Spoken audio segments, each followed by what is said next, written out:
2024 ICSE class 10 mathematics का स्पेसमेंट paper का ये क्वेश्चन है सर्किल चैप्टर से।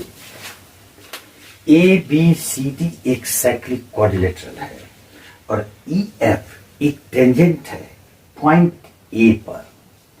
गिवन है angle C B D 43 degree, angle A D B 62 degree. इसके अलावा B C and C D are equal in length. तो फाइंड करना है A D C, A B D और एफ ई डी। और इस क्वेश्चन को सॉल्व करने के लिए ए डी सी, सबसे पहले हम लोग ए डी सी ये पूरा एंगल फाइंड करना होगा। ये तभी फाइंड कर सकते हैं जबकि ये एंगल यानी कि एंगल सी डी बी हम फाइंड कर लें। In triangle BCD, we see that BC is equal to CD. It is given. ये दिया हुआ है कि BC और CD इक्वल है। तो आइसोसेलेस ट्रायंगल के प्रॉपर्टी के मुताबिक अगर साइड्स इक्वल हो तो करस्पॉन्डिंग एंगल्स भी इक्वल होंगे।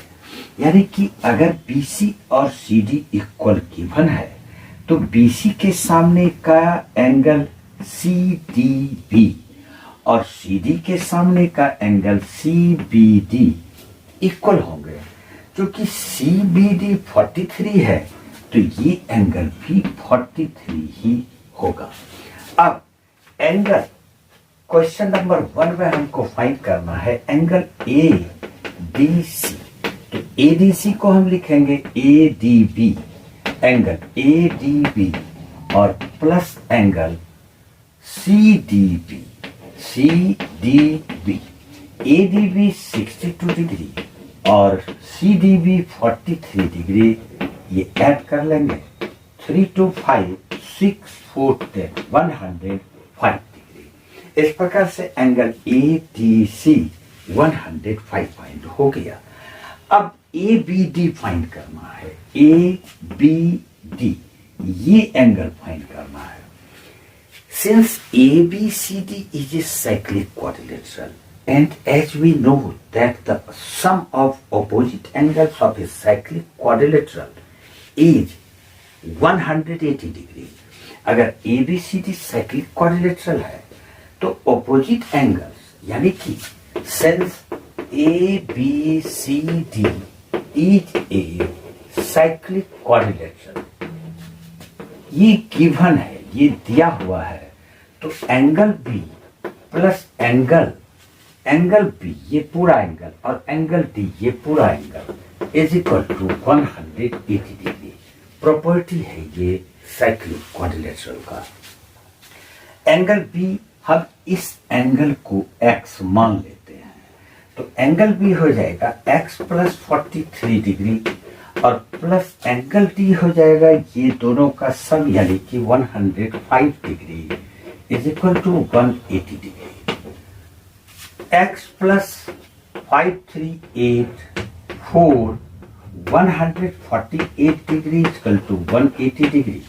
Therefore x is equal to 180 degree minus 148 degree. इसको सब्ट्रैक्ट करेंगे तो ये हो जाएगा 32 डिग्री। अब ये x किसको माने थे? एंगल ABD को। तो therefore angle ABD is equal to 32 degree. अब फाइंड करना है FAD। तो एक थ्योरम है, अगर किसी सर्किल पे एक टेंजेंट खींचा जाए तो टेंजेंट किसी कोड के साथ जो एंगल बनाएगा वो कोड सर्कमफेरेंस पे जो एंगल बनाएगा उसके इक्वल होता है। ये एक टेंजेंट है तो ये टेंजेंट और ये AD एक कोड है। तो टेंजेंट और ये कोड के साथ ही ये एंगल हमको फाइंड करना है FAD।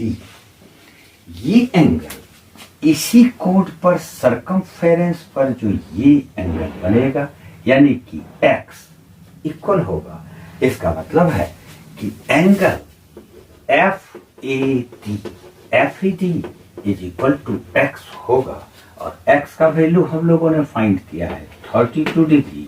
इस प्रकार से angle FAD F AD is equal to x degree, that is 32 degree.